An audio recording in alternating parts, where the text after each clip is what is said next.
गुरुर्ब्रह्मा गुरुर्विष्णु गुरुर्देवो महेश्वरः गुरुसाक्षात् परब्रह्म तस्मै श्रीगुरुवे नमः।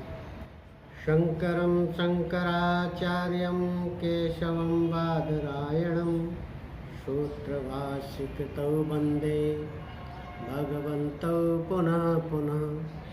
ईश्वरो गुरुरात्मेति मूर्तिभेदविभागिने व्योमवद्व्याप्तदेहाय श्रीदक्षिणामूर्तये नमः। ओम शांति शांति शांति। कल हमारा विचार चल रहा था आचारः परमो धर्म। आचार का जीवन में बड़ा ही महत्व है। आचारवान पुरुष एकदम पवित्र होता है और दूसरे को भी पवित्र करता है। जैसे अग्नि पावक होती है मगर अग्नि दूसरे को भी पवित्र कर देती है। आचारवन्तो मनुजा लभन्ते आयुष्य वित्तं च स्तांश्च सौख्यम धर्मम तथा शाश्वतमीश लोकम अत्रापि विद्वान जन पूज्यताम च। सभी शास्त्रों का निचोड़ है कि आचार ही सर्वश्रेष्ठ धर्म है। आचार से बढ़कर के कोई धर्म नहीं है। आचारहीन पुरुष यदि पवित्र आत्मा भी हो तो उसका परलोक और इहलोक दोनों ही नष्ट हो जाते हैं।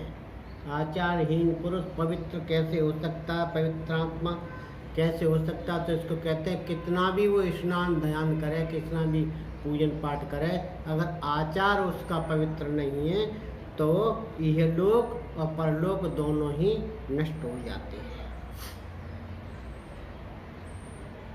शास्त्रों में कहा हुआ है कि आचारः परमो धर्म सर्वेषामिति निश्चय हीनाचारी पवित्रात्मा प्रेत्यचेह विनश्यति। यह भी कहा है कि आचारहीन पुरुष को वेद भी पवित्र नहीं करता है। जो व्यक्ति आचार से हीन रहता है, आचार से शून्य रहता है, वो कभी पवित्र नहीं हो सकता। वेद मतलब ज्ञान। ज्ञान सबको पवित्र करता है मगर आचारहीन को ज्ञान पवित्र नहीं करता है। अपवित्र व्यक्ति के द्वारा अनुष्ठित धर्म निष्फल हो जाता है और पवित्र व्यक्ति जो अनुष्ठान करता है वो सफल होता है। तन से भी पवित्र हो, मन से भी पवित्र हो, वाणी से भी पवित्र हो।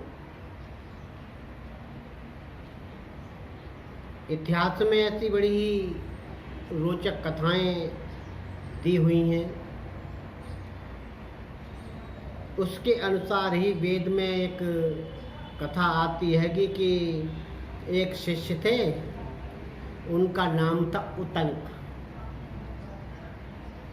उन्होंने कुछ खाकर खड़े खड़े आचमन कर लिया जिससे उन्हें राज्य पोष्य की पतिव्रता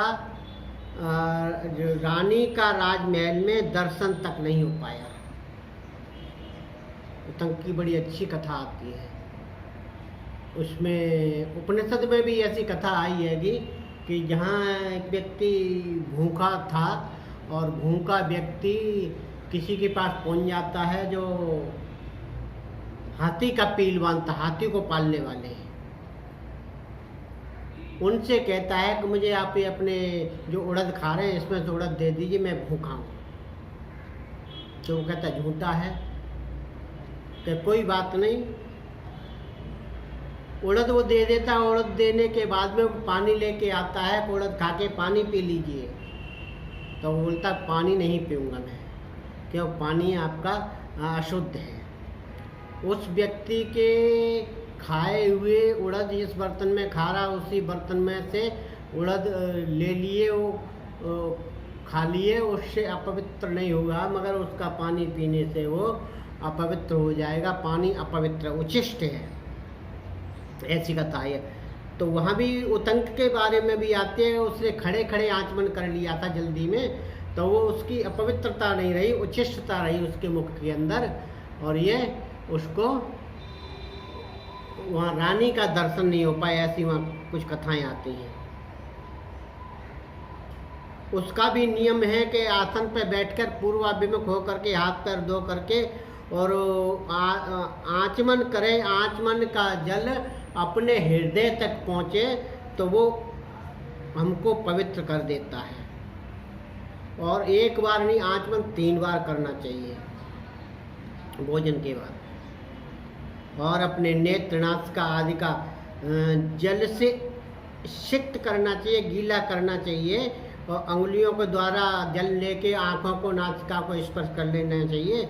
इससे हमारे शरीर की वैदिक रीति से पवित्रता हो जाती है। इस हिसाब से पवित्रता की महत्ता बताई है, और भी शास्त्रों में दी हुई है पवित्रता का कारण दिए हुए हैं, तो उसकी चर्चा हम कल करेंगे। ओम शांति शांति।